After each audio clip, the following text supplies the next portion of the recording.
धर्म क्या है? बोला प्रश्न। महाराज जी प्रणाम। जय हो। महाराज जी, हम यहाँ संसार में बहुत सारी भ्रांति फैली है कि हम ये धर्म के उपासक हैं, हम ये धर्म मानते हैं, हम ऐसा करते हैं। कोई हिंदू धर्म है, कोई मुस्लिम धर्म है, कोई सिख है, कोई और है, कोई सनातनी है। तो सही मायने में धर्म की परिभाषा क्या है? धर्म किसे कहते हैं? हम ये जानना चाहेंगे। बहुत अच्छा प्रश्न है। आज धर्म को न जानने के कारण इंसान पशुवत आचरण करता है। सही कहा, कोई कहता हिंदू संप्रदाय के धर्म के हैं, कोई मुस्लिम, कोई सिख। धर्म क्या है? धर्म ही धुरी है। अगर धर्म को नहीं जाना तो कुछ भी नहीं जाना। धर्म एक है जो कभी बदलता नहीं, जो बदल जाए वो धर्म है ही नहीं। रामचरितमानस में आया है, धर्म न दूसर सत्य समाना, आगम निगम पुराण बखाना।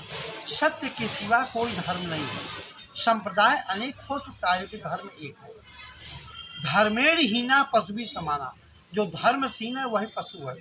जो हम मनुष्य करता है वही एक कुत्ता भी करता है। लेकिन कुत्ते में ज्ञान नहीं है। जिस इंसान में ज्ञान नहीं है वो पशु है, वो कुत्ते के सदृश है। जैसे धर्म को, आपकी शादी हुई, धर्म पत्नी को धारण किया, आपको धर्म पत्नी हो गई। धर्मेण हीना पशु भी समान। धर्महीन है वही पशु है। धर्म एक है जो कभी बदलता नहीं, जो बदल जाए वो धर्म नहीं है। संप्रदाय अनेक हो सकता है। धर्म क्या है? धर्म विज्ञानों का विज्ञान है। इसमें कल्पनाओं और धारणा का कोई स्थान नहीं। यह आंतरिक जगत की प्रत्यक्ष अनुभूति है। अनुभव भगवान बोलेंगे, बतलाएंगे, आत्मा सभी लोगों का मार्गदर्शन करते हैं। धर्म कोई छुई मुई का खेल नहीं। हम काटने से कटेंगे, धर्म छूने से मिला गया, ये धर्म नहीं है। हाँ,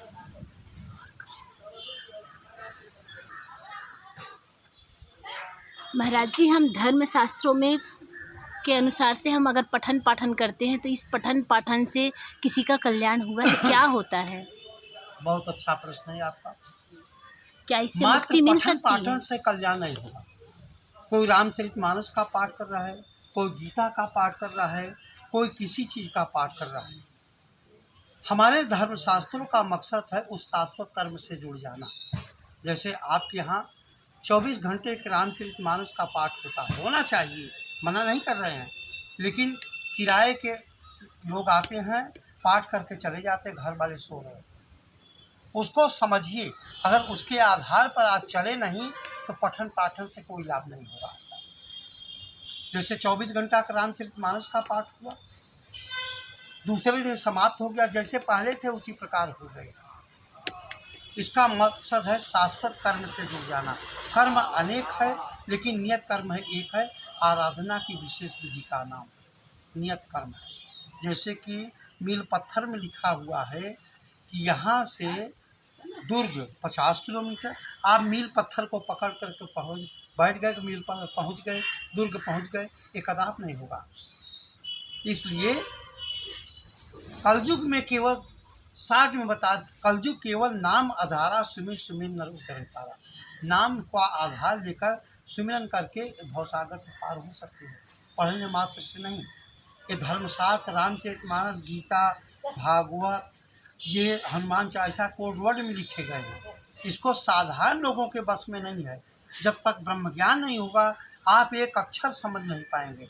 इसमें एक चौपाई भी हम बोलते हैं कि उघरहि विमल विलोचन ही के, मिटहि दोष दुख भव रजनी के, सूझहि रामचरित मन मानिक, गुपुत प्रगट जो जेते खानी। ये धर्मशास्त्र जिसने बनाया है या तुलसीदास जी ने, वो अंतर्मुखी होकर बनाए हैं। आज सारी दुनिया बहिर्मुखी होकर पढ़ रही, उसके अर्थ को समझ नहीं पा रही है। जब आपको ब्रह्म ज्ञान होगा तो सारे अर्थ बदल जाएंगे। ये चीज़ आपकी आंतरिक अनुभूति है, ईश्वर अनुभव गम्य है।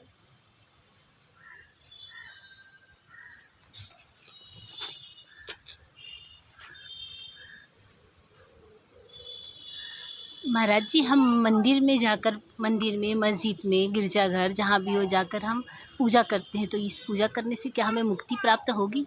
वाह, बहुत बढ़िया। आपका प्रश्न बहुत सुंदर है। अगर विश्व में कोई मंदिर, मस्जिद है, गुरुद्वारा है, तो आपकी शरीर है। हमारे महापुरुष शंकराचार्य जो सनातन में हुए थे, वो अनुभवशील थे। ठीक, पहले मंदिर, मस्जिद, गुरुद्वारा नहीं होता था। उन्होंने मंदिर, मस्जिद, गुरुद्वारे को तैयार किया। ये तुम्हारे अंदर हो रहा है। ठीक, मंदिर गलत नहीं, प्रारंभिक अवस्था है, प्रारंभिक विद्यालय है, एक इबादत की जगह है। वहाँ एक ऐसा संत बैठा हो जो उसकी प्रक्रिया को जानता हो, एक पंडित जी हो जो उसकी प्रक्रिया को जानता हो, और नहीं तो हम बहिर्मुखी हो जाएंगे। इसके पूजा करने से, जब तक आप पूजा कर रहे हैं तब तक शांति है, देखिए अंदर से शांति नहीं आएगी।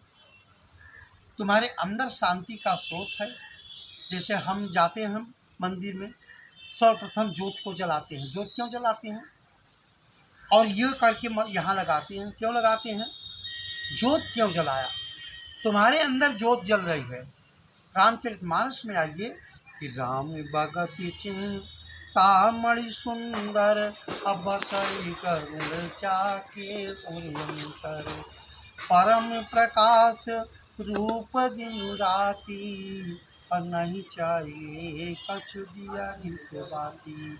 आपके अंदर वो ज्योत जल रही है, उस ज्योत का दर्शन करना है। अखंड ज्योत आपके अंदर है, ये बाहर की ज्योत है। रामचरितमानस करे बाहर की ज्योत जलाने से कोई लाभ नहीं। बाहर की जलाते जलाते अंदर जाइए, वो ज्योत जल रही है। राम की भक्ति चिंताओं को हरण कर लेगी, लेकिन किसी का चिंता नहीं। जितने भक्ति करोगे, भक्ति धर्मशास्त्र के विपरीत है। अज्ञानियों की बुद्धि अनंत शाखाओं वाली होती है। जहाँ अटक गए वहीं पूजा करना शुरू कर दिए। पूजा का मतलब पूर्ण जानकारी। आपके शरीर में 14 लोक है। जब तक 14 लोक की यात्रा नहीं किया, तब तक आपको समझ नहीं आएगा। ये सब आंतरिक अवस्था है। जैसे हम शंख बजाते हैं, किसी ने, शंकर जी ने डमरू बजाया, किसी ने सितार बजाया, किसी सरंगी बजाया। ये क्यों बजाते हैं? ये अनहद नाद का प्रतीक है। तुम्हारे अंदर बज रहा है। बिना बजाए निज दिन बाजे, ताल मृदंग नगारी रे, अब बहिरा सुन सुन मस्त होता है, तन की खबर विसाई रे। एक मंदिर तुम्हारे अंदर, बिना भूमि के महल बना है, तामे ज्योत उजारी रे, अंधा देख देख सुख पावे, बात बतावे सारी रे। फिर पंडित जी क्या देते हैं? चरणामृत। चरणामृत क्यों देते हैं? इसका मतलब क्या? इसको बोलते हैं आबे हयात मुसलमानों में। सिखों में हौली वाटर, हमारे यहाँ कहीं कहीं अमृत बोलते हैं, कुछ लोग सोम रस बोलते हैं। ये तुम्हारे अंदर भरा हुआ है। जब ब्रह्म का दर्शन करोगे तब अमृत पी सकते हो। गगन मंडल तरह अमृत का कुआं, कहाँ ब्रह्म का वासा, और सगुरा होए भर भर पीवे, निगुड़ा मरत नशा। जिसके पीने से जवानी आ जाएगी। रानी चुड़ाला जवान हो गई थी। वो सब चीज़ तुम्हारे खट के अंदर है। ये बाहर क्या है? एक आवरण है, ऐसा दिखाया गया है। ये पूजा वूजा करने से लाभ नहीं पड़ेगा। जैसे एक बार स्वामी विवेकानंद जी बच्चों के साथ खेल रहे थे। एक छोटा बच्चा अपनी माँ के साथ जा रहा था मंदिर में। स्वामी जी बहुत प्रसन्न हुए। छोटा बच्चा जा रहा था। 1 घंटे बाद 80 साल का बूढ़ा जाने लगा मंदिर में। स्वामी जी रोने पर विवश हो गए। लोगों ने पूछा, बच्चा जा रहा था, आप बड़े प्रसन्न थे। तब उन्होंने बताया, बच्चे में कौतूहलपन होता है। जैसे मेला में गया, तरह तरह का खिलौना देखेगा और मांगेगा। आपने खिलौना खरीद दिया, अकल टूटा हुआ नजर आएगा। इसी प्रकार वो बच्चा जब मंदिर में जाएगा, देखेगा यहाँ ज्योत क्यों जलाई जाती है, यहाँ कीर्तन क्यों होता है, यहाँ चरणामृत क्यों पिलाते हैं, यहाँ शंख क्यों बजता है, यहाँ नगाड़े क्यों बजता है। हो सकता है टूट जाए, अब असली चीज़ को प्राप्त कर ले। हमें नहीं कहते मंदिर जाना पड़ेगा। अगर नहीं जाओगे तो तुम इकट्ठा ही नास्तिक हो जाओगे। मंदिर जाइए, लेकिन उसकी गहराई को तय करिए। असली मंदिर तुम्हारी शरीर है, भगवान ने स्वयं बनाया है। उस मंदिर को हम आपने बनाया है। एक प्रार्थना स्थल है। न भगवान किसी को मिला है और न मिलेगा।